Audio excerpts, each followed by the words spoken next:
in Syria. Daesh militants are reported to have retaken most of the ground they recently lost to the Syrian regime in the province of Raqqa. The terror group's counter-offensive has stopped the progress of regime troops who weeks ago had pushed into Raqqa's border for the first time since 2014. Elsewhere in the province, airstrikes by regime and Russian jets killed 25 people, including 6 children. And in the countryside east of Damascus, monitoring groups say regime forces backed by the Lebanese Hezbollah militia have captured the town of al-Bareya. The area is the rebels' main stronghold in southern Syria. It has been besieged by the regime for 3 years and has been the site of some of the fiercest fighting. Well, Ediz Tiyansan joins us now live from Antakya on Turkey's Syrian border. So first, Ediz, a significant turnaround in Raqqa province. Just tell us what's taken place and what this tells us about the strength of Daesh.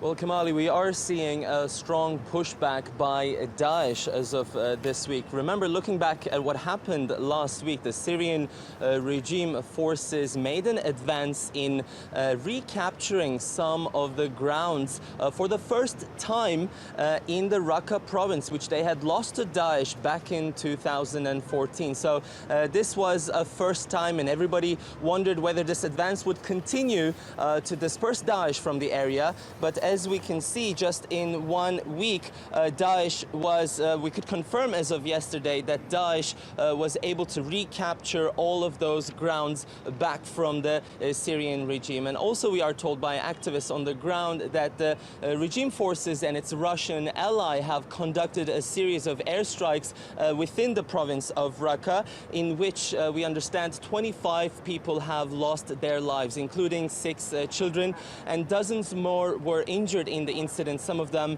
in critical condition. Now, as we said, this was the first time since 2004 the Syrian regime was able to capture some grounds, but they didn't take long. And we understand that even with the added leverage of having an air force, it seems the Syrian regime is having a difficult time battling Daesh and dispersing them from the Raqqa province. And remember, Raqqa is a stronghold of Daesh in the country. It's designated their de facto capital in the country, and it's also where they have a lot of the foreign fighters they have recruited in the past. And Ediz, there are reports coming in of the use of phosphorus bombs in Syria. Just explain to our viewers, those who don't know what a phosphorus bomb is and why this news is so significant.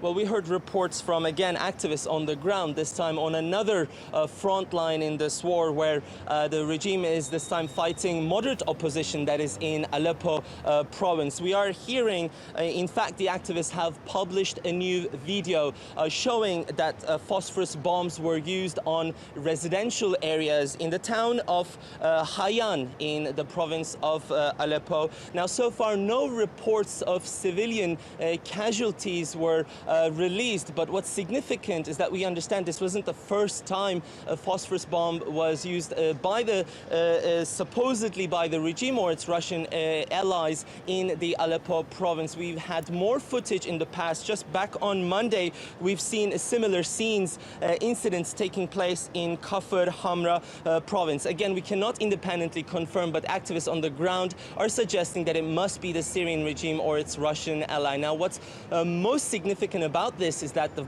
phosphorus bomb is considered chemical. It's highly toxic, and when it comes to contact with humans, it can burn through flesh and bone, and therefore it is banned under the Geneva Conventions, and the use of it might amount to war crimes. Absolutely. Well, significant developments there. Ediz, for now, thank you.